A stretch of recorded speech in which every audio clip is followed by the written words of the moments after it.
All right, everybody, we're back on the 4.3 build. Just want to give everybody a shout out. Welcome to my channel. If you're not familiar with it, I do a lot of these engines. I do a lot of boat rebuilds. I do a lot of just different miscellaneous various things. If you've been following along my videos here, you've seen the stages of how you put the 4.3 together. The 4.3 is not a complicated motor. It's actually quite simple. I wanted to point out in my last video, back in the day, or at least on a couple of these engines, they've always given you a gasket right along the front edge of these manifolds and on the rear edge of the manifold. However, in this kit, must be because it's a 91 engine, in this kit they did not give me a gasket. They actually required gasket sealant, which is perfectly fine. I mean, it's not like a big deal. But I just wanted to point that out in case anybody's looking at their gasket set saying, oh man, I didn't get a gasket for that. Well, it's because you don't get one. Right now, what we've got on now is we've got the power steering pump back on, got the alternator back on. Now what we're doing is we're setting a distributor. So I want to point this out. I'm going to see if I can shine the light down in here and help some of you guys out to get an idea of how you set these. So if you look right down into that distributor there, let me see if I can get a zoom in on it. You see how that tab's currently positioned? And it's positioned right up between the 1 and the 7 o'clock position. If you point it in that position when you're looking at the motor, between the 1 and the 7, so you're going to point it towards the 6, and then point it towards the 7 o'clock position in the rear of the motor.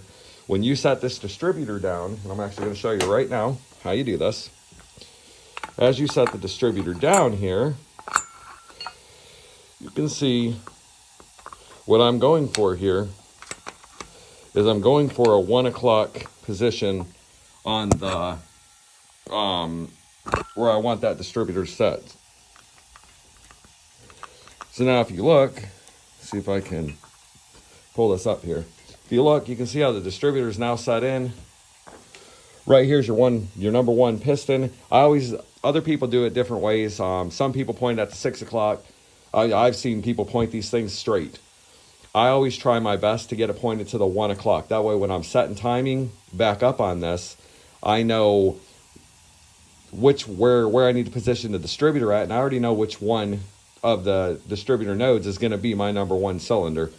And then you just follow it all the way around. Whatever your firing order is. Generally on the block it tells you what your firing order is. So like on this one here, it shows 1, 6, 5, 4, 3, 2.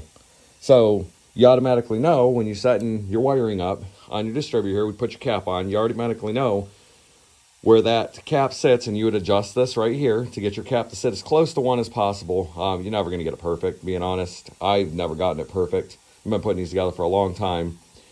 But so you know it's going to be 1, node 1, and then it'll go 6, 5, 4, 3, 2, all the way around this distributor. And that's how you know your wires. And so as long as you hook your wires up corresponding with, your pistons here, and all of your manifolds on these motors are labeled. I don't know how it is on some of the newer generation, but on these ones, they're all. So you got 1, 3, 5, 2, 4, 6 on this side here.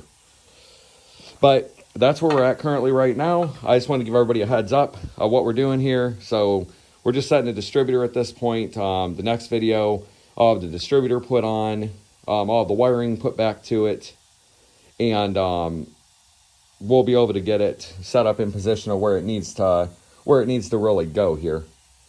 But thanks everybody for watching my channel. Like I said, if you have any questions, feel free to ask me. I'll answer them as soon as I possibly can.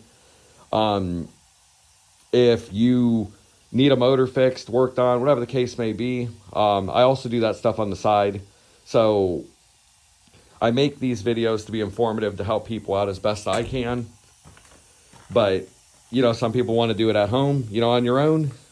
Some people want to just send it out, and they don't even want to deal with the headache, because between the machine shop and how you set the pistons and, the pre-lubes and everything else as you're setting these back together, and the cleanliness. Like my garage looks dirty, but I can tell you right now, as far as the motor going back together, it's a sterile environment. I make sure there's no dust that can creep up and get anywhere near this motor, as well as covering it when it's not being worked on. But and like I said, anybody has any questions, feel free to ask. Like, subscribe. The let's get this channel going a little bit. With that being said, hope everybody has a great day and take it easy.